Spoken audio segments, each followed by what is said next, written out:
మిగతా కార్యక్రమాలు మన సంజయ్ గన్నాట గారి తరపు నుంచి కార్యక్రమాలు నిర్వహించుకోవాలని చెప్పి సంజయ్ భాయ్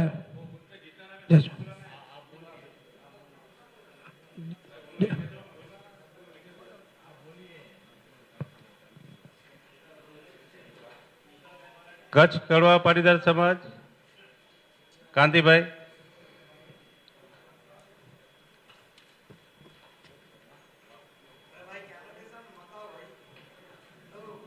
गुजराती पाटीदार समाज महेश भाई, सुरेश भाई, ब्रह्म समाज अपना मेचल लक्ष्मीकांत जी,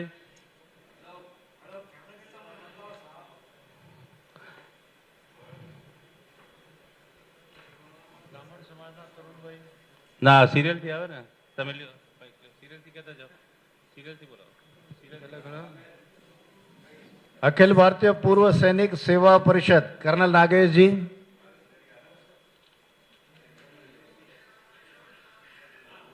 तमिल संगम दक्षिण प्रभारी, तमिल संगम नहीं, भारत भारतीय दक्षिण प्रभारी डॉक्टर मीनाक्षी, केरला समागम हैदराबाद हरि कुमार, आर वैश्य समाज डॉक्टर आनंद गुप्ता वाइस प्रेसिडेंट, ब्रह्म समाज क्या लिखा है हैदराबाद और सिकंदराबाद ब्रह्म समाज, तरुण भाई मेहता, अखिल भारतीय गुजराती समाज नेशनल कन्वीनर जिग्नेश भाई गोकाणी,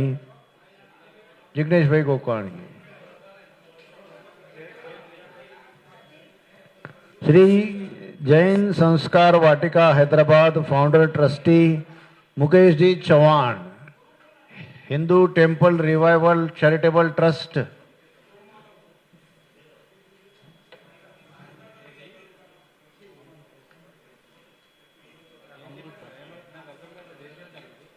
कच्ची पटेल समाज अमृत भाई पटेल सिकंदराबाद,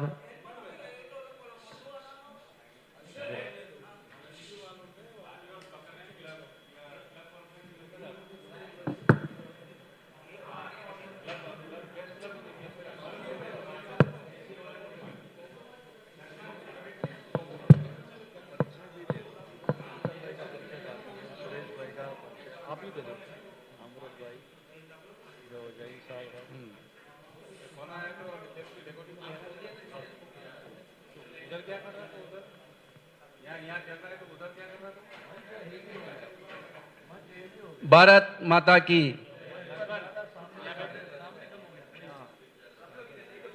भारत माता की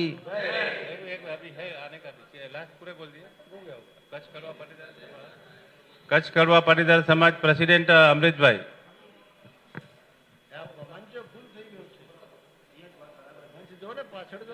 और चेयर डाल देंगे प्रेसिडेंट के लिए, नया चेयर डाल देंगे सोने का, नहीं ऊपर लक्ष्मण एक चेयर डाले तो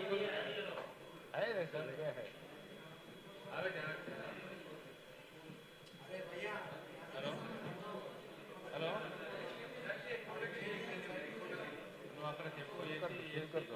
భారత్ మాతాకి ఈనాటి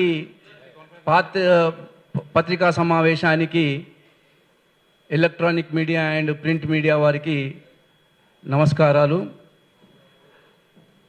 సర్దార్ వల్లభాయ్ పటేల్ 150వ జయంతి పురస్కరించుకుంటూ కేంద్ర ప్రభుత్వం ద్వారా భారత్ భారతి ఆధ్వర్యంలో ఈ నెల 31వ తారీఖున మే 31వ తారీఖున ఎగ్జిబిషన్ గ్రౌండ్లో భారీ ఎత్తున ప్రోగ్రాం చేయడం జరుగుతుంది.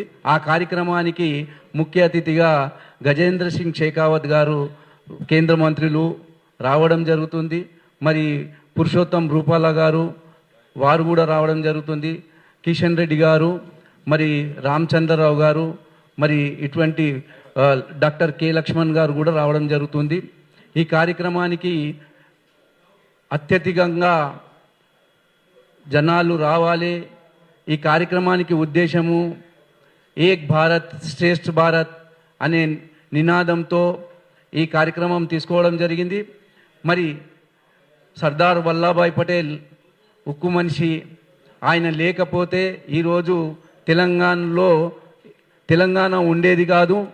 ఆయన తెలంగాణ ఈరోజు మనం భారతదేశంలో ఉన్నామంటే ఆయన మూలంగానే ఉన్నామని, మరి ఆయన తెలంగాణకి జాతిపిత అని చెప్పుకోవడం కూడా అసయోక్తి కాదు.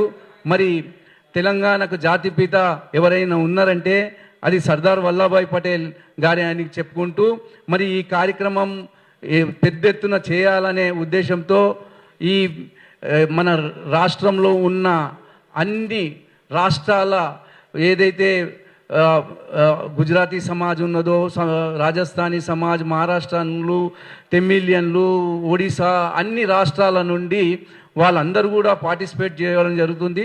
మరి ఈ పార్టిసిపేట్ అన్ని వేషభూషాలు, వాళ్ళ కల్చర్లు, వాళ్ళైతే ఏదైతే వాళ్ళు ఎట్లా బతుకుతారు అనేది, ఎట్లా వాళ్ళ జీవన శైలి, అటువంటి అన్నీ కూడా ఇంట్లో మనం చూపెట్టడం జరుగుతుంది. ఈ కార్యక్రమానికి మరి కొత్తగా మరొక కోణం ఉంది. ఏదైతే గుజరాతీలో లోక్ దాయరా అనే కార్యక్రమం ఉంటుంది, అది సర్దార్ వల్లభాయ్ పటేల్ గారి చరిత్రను చెప్పుకుంటూ ఆ రోజు తెల్లందాకా అంటే అప్ టు ఎప్పటి వరకు అవుతుందో మార్నింగ్ వరకు కూడా ఈ కార్యక్రమం తీసుకోవడం జరుగుతుంది. మరి ఆ కళాకారులు కూడా గుజరాత్ నుండి రావడం, మరి ఈ కార్యక్రమానికి దేశవ్యాప్తంగా 150 నగరాల్లో చేయాలని కోరుకుంటూ కేంద్ర ప్రభుత్వం ఆదేశించింది. భారతీ కార్యక్రమంలో ఇది 60 నగరాల్లో, మరి ఇప్పుడు హైదరాబాదులో భారీ ఎత్తున చేయాలి. ఎందుకంటే హైదరాబాదు అనేది సర్దార్ వల్లభాయ్ పటేల్ ఒక కలగన్నాడు అనేది మనకు అందరికీ తెలుసు. ఇది రాబోయే జనరేషన్కి ఇది వాళ్ళకందరికీ తెలిసే విధంగా వాళ్ళకు రేపు పాఠక పుస్తకాల్లో కూడా ఇది పెట్టాలి. వాస్తవానికి ఇప్పుడు వరకు కూడా పాఠక పుస్తకాల్లో ఎక్కడ లేదు. మరి మేము ఇక్కడికి వెళ్ళి ఒక డిమాండ్ కూడా చేస్తున్నాము. రేపు కేంద్ర మంత్రి వచ్చినప్పుడు మాకు ఇక్కడ సర్దార్ వల్లభాయ్ పటేల్ 101 ఎత్తు అయిన సర్దార్ వల్లభాయ్ పటేల్ ప్రతిమను కూడా పెట్టాలని ఒక డిమాండ్ కూడా పెట్టడం జరుగుతుంది. రేపు ఎందుకంటే ఆ చిహ్నాన్ని చూసినప్పుడు కనిపించేది ఏంటంటే సర్దార్ వల్లభాయ్ పటేల్ ఎట్లా పోరాడి మనల్ని భారతదేశంలో విలీనం చేసిండో ఆ విధంగా రాబోయే జనరేషన్కి తెలిసే విధంగా ఆ ప్రతిమ ఉంటుందని మేము దాన్ని ఒక మోడల్గా ఒక 10 ఫీట్ల ఏది మన సర్దార్ వల్లభాయ్ పటేల్ ఒక ప్రతిమ కూడా మేము స్టేజ్ మీద పెట్టడం జరుగుతుంది. మరి ఈ కార్యక్రమానికి పెద్ద ఎత్తున మాకు సపోర్ట్ చేసేది జస్మత్ భాయ్ గారు, మరి అలాగే ఆలే భాస్కర్ రాజ్ గారు, మరి మా ఆల్ ఇండియా ఏదైతే భారతీయ ఆల్ ఇండియా ప్రెసిడెంట్ ఎవరైతే ఉన్నారో వినయ్ పత్రావే గారు కూడా ఉన్నారు మా ఎంబడి. మరి పత్రావే గారు కూడా కొన్ని విషయాలు మీకు చెప్పడం జరుగుతుంది. ఈ ప్రెస్ ద్వారా మీ ప్రెస్ మాధ్యమం ద్వారా మరి కొన్ని విషయాలు మన నేషనల్ ప్రెసిడెంట్ అయిన వినయ్ పత్రావే గారు చెప్తారు.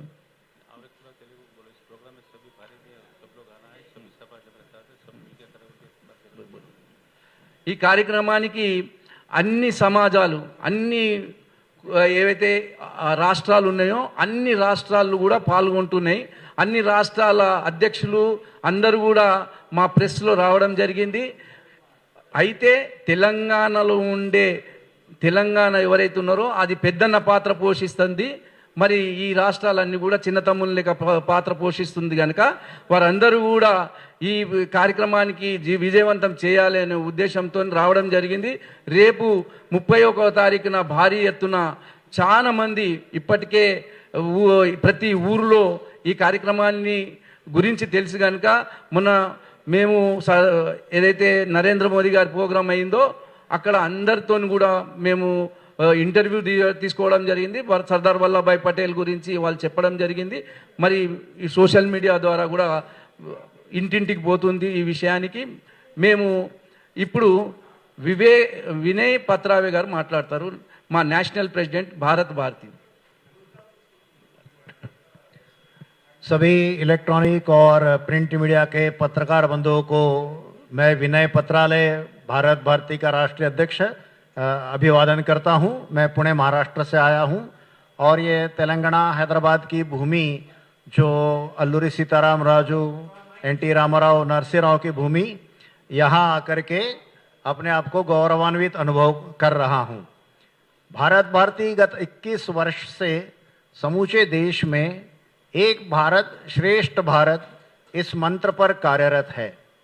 भारत भारती का साक्षात्कार है कि भारत का हर शहर एक लघु भारत है।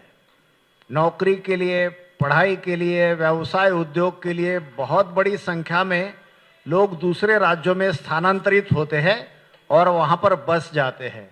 हर शहर में आपको गुजराती समाज, सिंधी समाज, तमिल संगम, कर्नाटक संगम, बंगाल क्लब, गुरुद्वारे, सिंधी पंचायत, नेपाली समाज, कश्मीरी लोग सब मिल जाएंगे। आपस में एक दूसरे को जोड़ करके, एक दूसरे के त्योहारों में सहभागी होकर के भारत देश की संस्कृति के अलग अलग रंगों का अनुभव हम एक ही शहर में करना, इस उद्देश्य से गत 21 वर्ष से भारत भारती पूरे देश में कार्यरत है। आज 25 राज्यों में लगभग 80 शहरों तक भारत भारती का कार्य फैल गया है। हमारे आइकॉन है लौह पुरुष सरदार वल्लभ भाई पटेल, जिन्होंने पूरे देश को एक सूत्र में बांध दिया। जब देश आजाद हुआ उस समय 562 राजे रजवाड़े पूरे देश में थे और अंग्रेजों ने ऐसे कुटिल चाल चली थी कि जिनको भारत में रहना है वे रह सकते हैं, लेकिन जिनको पाकिस्तान में जाना है वे जा सकते हैं। ज्योग्राफिकली पाकिस्तान से दूर हो, जैसे हैदराबाद, भोपाल, ऐसे सारे शहर, रियासतें अपने आप को तुर्कस्तान की तरह स्वतंत्र देश घोषित कर सकते हैं। अगर ये अंग्रेजों की चाल सफल होती तो आज भारत के जैसे सोवियत यूनियन के टुकड़े टुकड़े हो गए, वैसे भारत के टुकड़े टुकड़े हो जाते।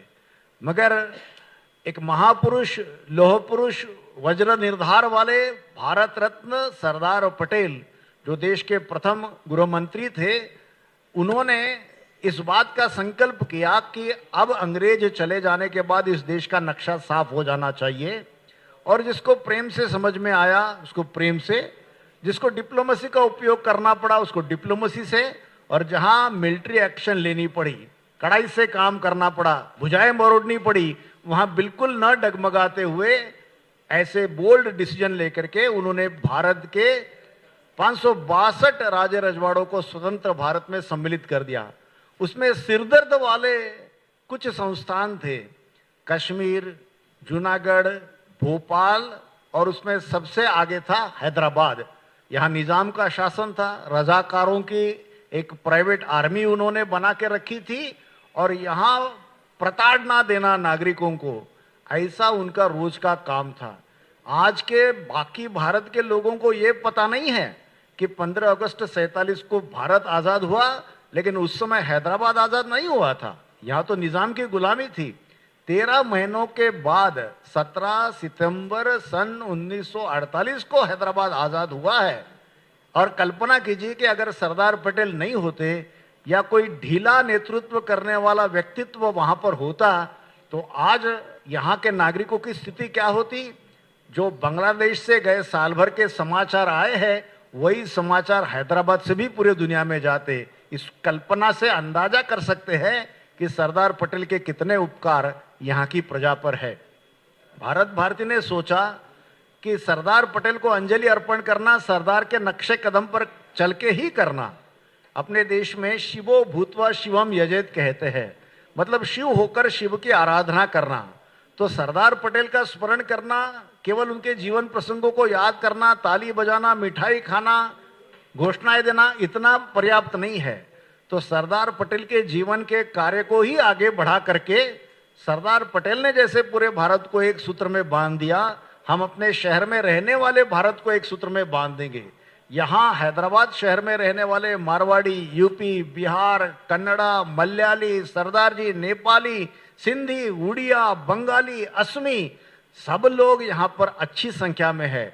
वे अपने अपने ट्रेडिशनल ड्रेस में आना, अपने अपने सांस्कृतिक नृत्यों के साथ आना, अपने अपने खाद्य पदार्थों के स्टॉल लगाना, और पूरा भारत एक होकर के सरदार पटेल को यह आश्वासन दे रहा है कि अब हम लोग नहीं बटेंगे, अब ये देश नहीं कटेगा, अब हम एक भारत श्रेष्ठ भारत का मंत्र उच्चारण करेंगे और पूरी दुनिया में देश को 2047 में विकसित भारत बनाएंगे।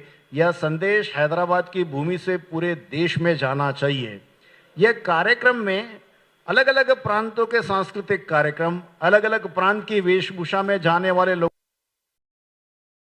पूरी रात भर संगीत रजनी कार्यक्रम, जिसको गुजराती में डायरो कहते हैं, जिसमें अलग अलग कलाकार अपने वाद्य साधन सामग्री के साथ में लौह पुरुष सरदार पटेल की जीवन गाथा संगीत के माध्यम से सबके सामने प्रस्तुत करेंगे, और पूरा भारत पूरी रात जागकर उस महापुरुष का स्मरण करेगा और उसको आश्वासन देगा। स्वर्ग से अगर सरदार पटेल इस दृश्य को देख रहे हैं तो वे धन्यता अनुभव करेंगे कि जिस हैदराबाद को मैंने भारत में सम्मिलित किया, वो हैदराबाद पूरे भारत को एकता का, एकात्मता का संदेश दे रहा है। ऐसी धन्यता का अनुभव सरदार पटेल को होगा। इस प्रकार का आयोजन यहाँ 31 मई को किया गया है।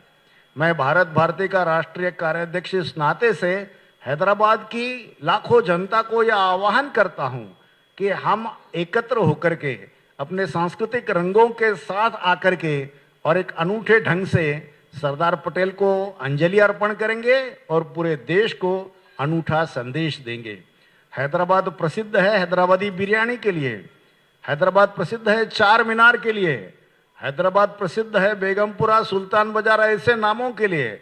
लेकिन आइए हैदराबाद को और एक नई पहचान दे, इनकी पहचान में चार चांद लगाए और राष्ट्रीय एकात्मता का संदेश देने वाला हैदराबाद ऐसे इसका नाम रोशन करे। ऐसे सबको आह्वान करके मैं अपना विषय समाप्त करता हूं।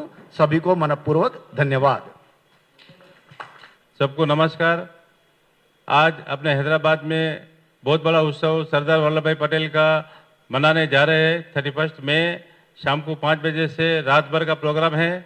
और इस प्रोग्राम सरदार वल्लभ भाई पटेल का प्रोग्राम बोले तो अपना सभी लोगों का है, सभी समाजों का है। और हम लोग सबको विनती करते हैं कि सभी समाज के लोग, सभी समाज के इसमें सेक्रेटरी, प्रेसिडेंट और समाज सब इसमें जुड़ना चाहिए और ज़्यादा से ज़्यादा लोग इसमें आने का प्रयत्न करना चाहिए। और हमारा अभी जो वहाँ पर उम्मीद है कि कम से कम 40,000 लोगों का वहाँ आने का उम्मीद है। इसमें एक हमारा वहाँ भागवत कथा भी हो रहा है, राधा कृष्ण महाराज पथमेड़ा गौ माता का, तो उसमें भी करीबन वहाँ पर जब 20,000 लोगों से ज़्यादा रहेगा तो उसमें से भी लोग इसमें आएंगे। और पूरा तेलंगाना भर से हर गांव में, हर जिला में हम लोग प्रचार करे हैं, तो तेलंगाना से भी शायद 20,000 लोग से ज़्यादा आएंगे। और पूरा भारत भर के देशों से अलग अलग लोग जो है 5,000 लोग आएंगे। और इसमें जो अपने चीफ गेस्ट में अपने टूरिज्म मंत्री साहब गजेंद्र जी आ रहे, किशन रेड्डी साहब भी यहाँ पर आ रहे, अपने भारतीय जनता पार्टी प्रेसिडेंट अपने रामचंद्र साहब भी आ रहे, और केंद्रीय मंत्री एक्स रूपाला साहब जो है गुजरात से एमपी है वो भी आ रहे हैं यहाँ पर। और सूरत के प्रख्यात डायमंड बिजनेसमैन गोविंद भाई धोलकिया वो भी आज एमपी है वहाँ के, और वो भी इस प्रोग्राम में पधारे। और कई महानुभाव इस प्रोग्राम में भाग ले रहे हैं, क्योंकि तो सरदार पटेल अपने लिए गर्व है। और उसमें भी अपन देखा गया तो यहाँ का जो हैदराबाद और तेलंगाना के लिए और भी कुछ विशेष सरदार पटेल जो है वो सभी को मालूम है। तो इस कार्यक्रम को अपन सभी मिलकर भव्य मनाना है, तो इसमें सभी लोगों का सहकार होना, सभी लोग इसमें आना है और रात भर सभी लोग वहीं बैठना है, यही मेरी विनती है। जय गौ माता। వల్లభాయ్ పటేల్ గారి కార్యక్రమం హైదరాబాద్లో జరుగుతుందంటే హైదరాబాద్ ప్రజలందరికీ ప్రజాస్వామ్యాన్ని ప్రసాదించిన ఆ మహానుభావుని గౌరవించడమే. ఆపరేషన్ పోలో ద్వారా నిజాం రజాకార్లను తరిమిగొట్టి ప్రజాస్వామ్యం ఇవాళ భాగ్యనగరంలో మన రాష్ట్రంలో ఉన్నదంటే దానికి మూల కారణం సర్దార్ పటేల్ గారని చెప్పడం, వారిని మరణం చేసుకోవడం భాగ్యనగర్ ప్రజలకు ఒక సువర్ణ అవకాశం. అటువంటి ఓ మహనీయుడు ఆయన దేశ సమగ్రత కోసం, ఐక్యత కోసం కాకుండా ఈ దేశంలో రైతులు సుసంపన్నంగా ఉండాలని రైతులందరూ కలిసి కూడా సర్దార్ అనే బిరుదు ఇచ్చిన మహా గొప్ప నాయకుడు మన సర్దార్ వల్లభాయ్ పటేల్ గారు. అదేవిధంగా ఈ దేశంలో ఐఏఎస్ ఐపీఎస్ వంటి సంస్థలను నెలకొల్పి ఇవాళ దేశ పాలనలో ఒక సువర్ణ అధ్యాయం కూడా లిఖించిన మహానాయకుడు సర్దార్ వల్లభాయ్ పటేల్. జాతీయ ఐక్యత సమగ్రతకు ఆయన ఆదర్శంగా ఉన్నారు. దేశం మొత్తంలో కూడా ఐక్యత చేసిన మహనీయునికి భాగ్యనగరంలో ఈ వేదిక మీద అన్ని వర్గాల వాళ్ళు అన్ని రాష్ట్రాల వారు ఉన్నారు. అదేవిధంగా తెలంగాణ వ్యాప్తంగా తెలంగాణ కవులు కళాకారులు మేధావులు తెలంగాణ కోసం పోరాడిన యోధులు ఆపరేషన్ పోలోలో పాల్గొన్న మాజీ సైనికులు పూర్వ సైనికులు అందరూ కూడా పెద్ద ఎత్తున ఈ కార్యక్రమంలో పాలు పంచుకుంటున్నారు. కాబట్టి ఇది ఒక జాతీయ సమగ్రతకు దేశ మొత్తం ఐక్యతకు నిదర్శనంగా కళారూపాలు ఉంటాయి, ఆహారం ఉంటుంది, వివిధ పెద్దలు ఉంటారు, కేంద్ర రాష్ట్ర మంత్రులు, సమాజంలో పేరున్న అందరూ కూడా ఈ కార్యక్రమంలో పాల్గొంటారు. కాబట్టి మీడియా ప్రతినిధులకు కూడా ఈ సర్దార్ పటేల్ గురించి కూడా మనవంతు ప్రయత్నం చేయాలని చెప్పి, అదేవిధంగా భాగ్యనగర్ ప్రజలు యావత్తు ఈ కార్యక్రమంలో